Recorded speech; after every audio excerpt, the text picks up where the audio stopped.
For us today, to sow in tears means to walk bravely into the desolation of a godless world and just plant seeds. And it feels so small, right?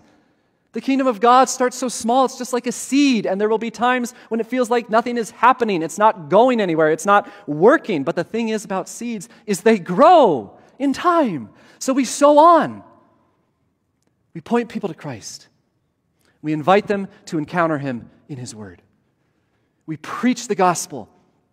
We share our own testimony of faith, confident that our efforts will not be wasted because we remember always that the power is not in us, it's in the seed and in God who gives the growth. We sow on.